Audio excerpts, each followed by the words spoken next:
बिस्मिल्लाहिर्रहमानिर्रहीम। स्टूडेंट्स, हमारा ये टॉपिक चल रहा है upper bounds for modelling of contour integrals, जिसमें हम एग्जांपल नंबर 1 और उससे रिलेटेड क्वेश्चंस को हम सॉल्व कर चुके हैं।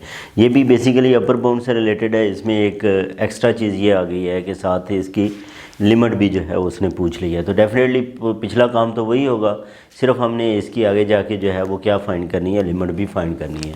वो कहता है let C R be the semi circular path z is equal to R e raise to power iota theta.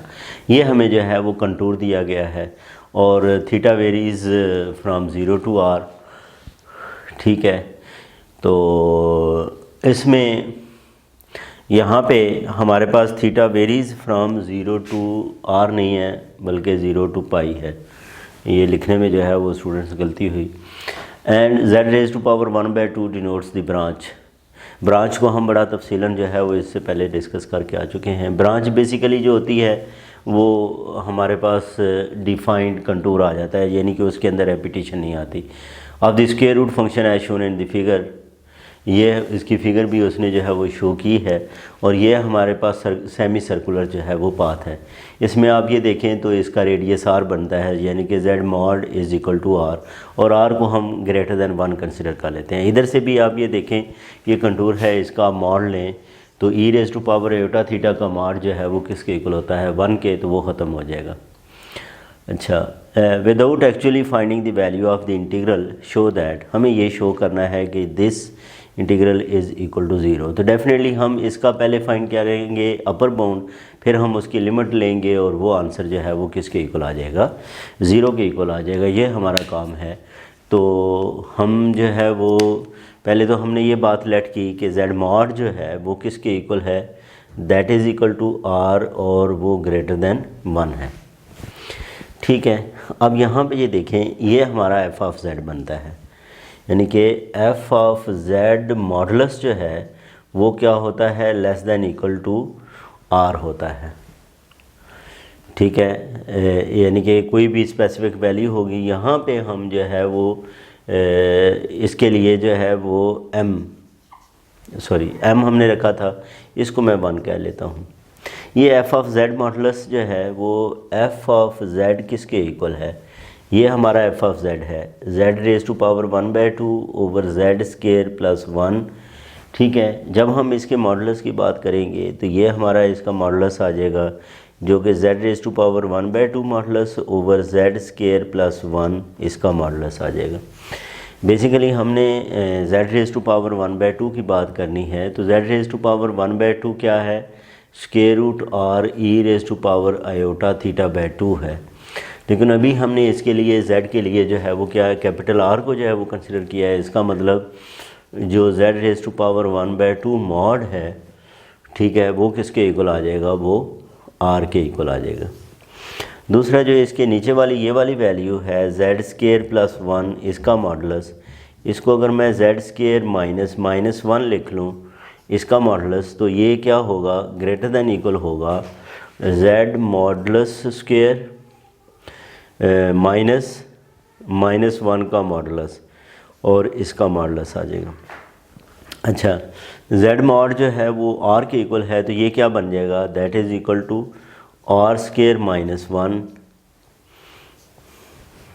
ठीक है, ये हमारे पास क्या बन जाएगा, r स्केयर माइनस 1 बन जाएगा। ठीक हो गया जी।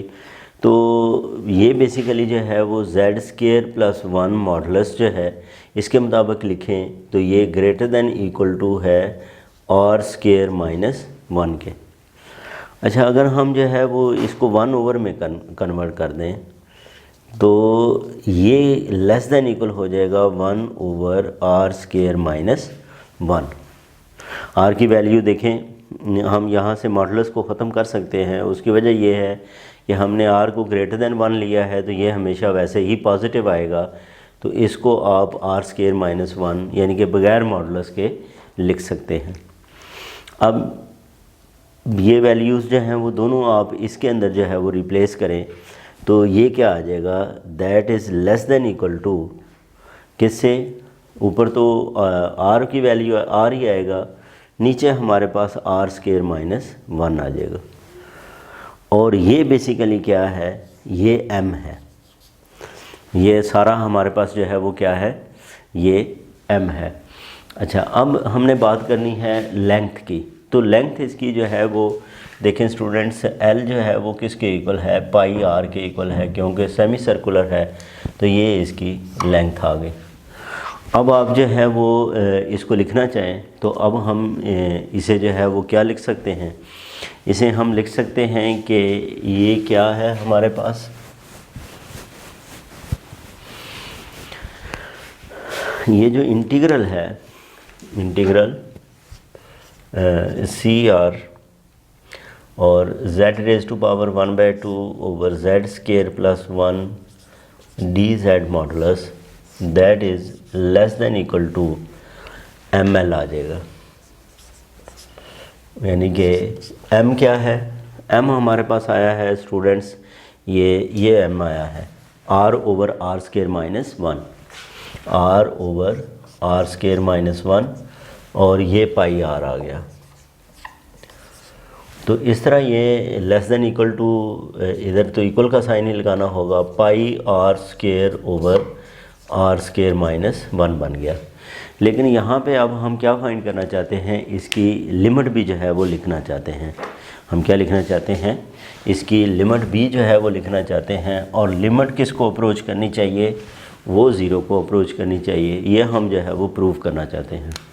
तो अब अगर हम इसकी limit n approaches to infinity लें, limit r approaches to infinity consider करें, ठीक है, तो जब हम लिमिट इसकी कंसिडर करेंगे C R z raise to power 1/2 over z square plus 1 D z modulus जो है that is equal to limit r approaches to infinity pi r square, मैं नीचे भी r स्केयर कॉमन ले लूँ तो 1 माइनस 1 ओवर r स्केयर आ जाएगा। ये r स्केयर इससे कैंसिल। जब मैं इसमें वैल्यू को रिप्लेस करूँगा स्टूडेंट्स, ठीक है, यहाँ पे लेस देन इक्वल था, जब मैं इसकी वैल्यू को रिप्लेस करूँगा तो ये आ जाएगा pi over 1 minus 1 over r square. अच्छा स्टूडेंट्स, इसमें एक बात आप नोट करें, ये गलती हुई, वो क्या कि जब हमने ये z मॉडुलस की बात की है और z मॉडुलस ये जो है वो स्केयर रूट r के इक्वल था, r के इक्वल नहीं था, इसका मतलब ये यहाँ पे स्केयर रूट r है, ये हमें जो है वो याद रखना है। तो इसका मतलब ये हुआ कि यहाँ पे जो वैल्यू है वो r into square root r भी है साथ, ठीक है। तो इसमें फिर क्या रह जाएगा, ये r स्केयर रूट r, तो इस तरह यहाँ पे वैल्यू जो है वो हमारे पास 1 ओवर स्केयर, ये pi over square root r भी आएगी। इसकी जगह पे भी आप जो है वो क्या पुट करोगे, इन्फिनिटी, तो ये क्या आ जाएगा, पाई ओवर इन्फिनिटी 1 माइनस 0, तो पाई ओवर इन्फिनिटी ये क्या आ जाएगा, 0।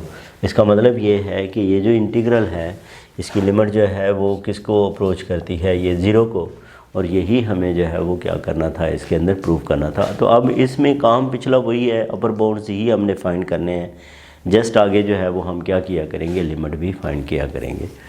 तो ये हमारे पास एग्जांपल नंबर 2 थी। अब एक्सरसाइजेज़ के क्वेश्चंस हैं, उनको हम नेक्स्ट वीडियो में डिस्कस करेंगे। अपना ख्याल रखें, अल्लाह हाफिज़।